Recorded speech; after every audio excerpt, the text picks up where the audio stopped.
Okay, so what I'm gonna do here is get this switch panel that came with the car. This is a Moroso like integrated delete plate with some switch panels. It's wildly expensive. I would never have purchased it, but it came with the car, so this is pretty neat. All I got to do is 100% of the wiring, since it comes with basically just these terminals. So now I got a bunch of heat shrink spade connectors, and they're just gonna go right on here, and I'm gonna go, I guess, from this pin 2 to this pin of the circuit breaker for basically all of these.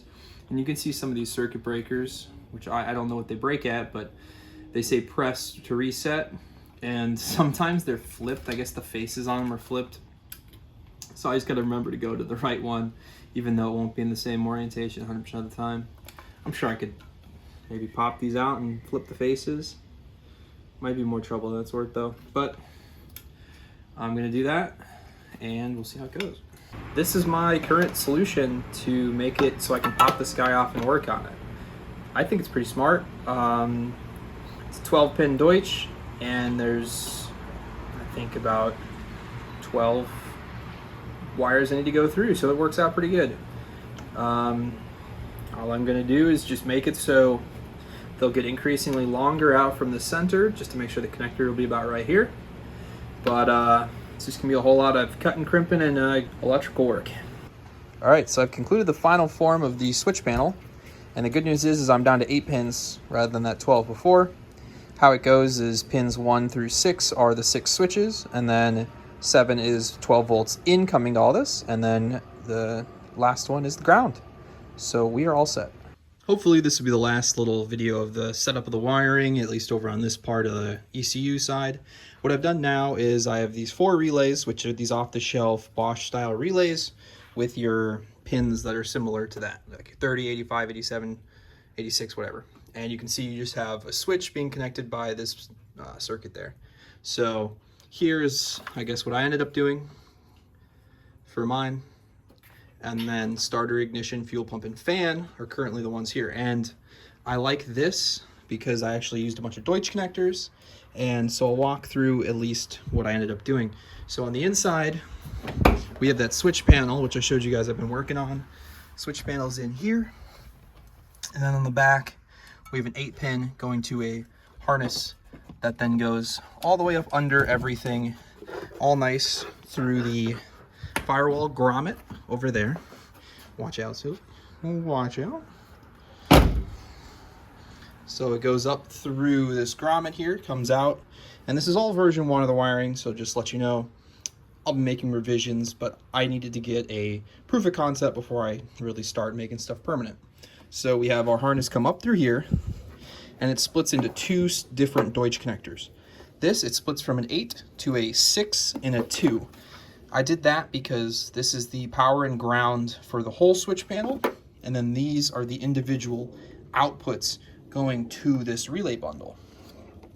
So you can see I have the 6-pin connector with 2 pins blocked off, because in the future technically this can be expanded to 6 to accommodate the switch panel. And then it goes to this 4, just because I thought if I do end up revising it in the future, I might as well just depin and repin a new connector, because it's so easy. So coming from that harness, we go from that 6-pin to that 2-pin, as I said. The 6-pin goes to all of the 85s or the 86s. I think on this one technically it's 86, it doesn't matter. It just goes to all the white wires here, and then I have the ground all spliced together there to go to a common ground. And then on this one, the blues are the 12 volts coming from this power bundle to the blues. So I guess the logic here is the reds and the blues connect when these two get 12 volt signal in ground connected. When these two get connected, it connects these two. And then from this blue connector, it goes to this 4, and this goes to all the wires. And you can even see that purple PCM harness that goes to the starter. So from here, I have my 1, 2, 3, 4, starter, ignition, fuel pump, and fan. So each one of those goes to each one of those respectively. And right now, technically, the fan should pull more than 30 amps and should blow this fuse. But just for now, I mean, I have tons of fuses, and we'll just make sure it checks, everything checks out. So I'm gonna go hook up the power in the back now. I will see if I can get a good view here. Let's see. So we'll go inside partially. So I'm gonna do the starter with no ignition, so we'll just hear it turn over.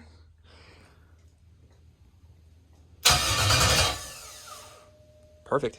So that guy goes. And then ignition.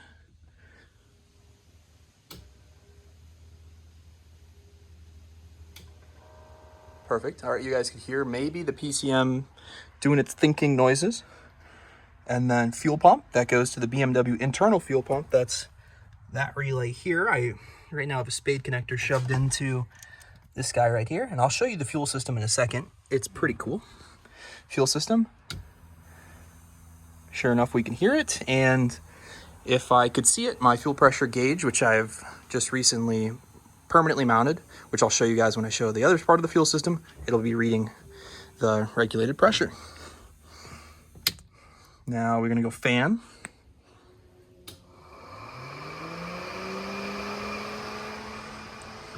Perfect.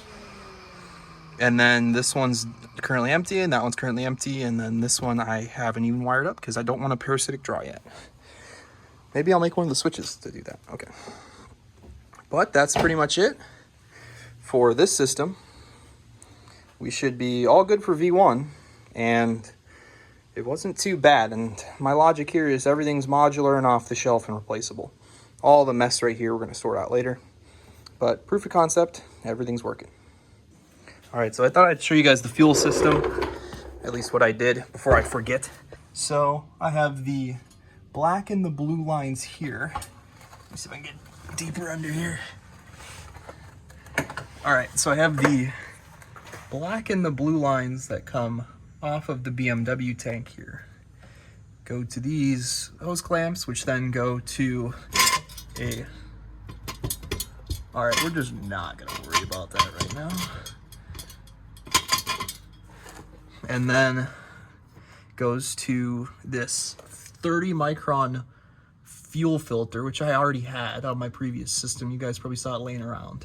So I go from this to I guess a 3/8 AN line to then a fitting that goes into this off-the-shelf 30 micron fuel filter. And then those both go 2 AN lines, and then those just continue all the way up to the front, which I'll go show you. The fuel lines come up in the stock location, I think. They come up where they were, and then this won't be here. This will be the other way around. And then they come up in here. I wish I had a overbend, but I do not. And then they just come up to here, and this is just riv nutted into the shock tower. And then sure enough, we have our feed line go up over into the back of the rail. So this is pretty good. It's nice, and as I've been alluding to consistently, nice, modular, replaceable, easy to service. So fuel system should be sorted until we, I guess we try to do anything crazy.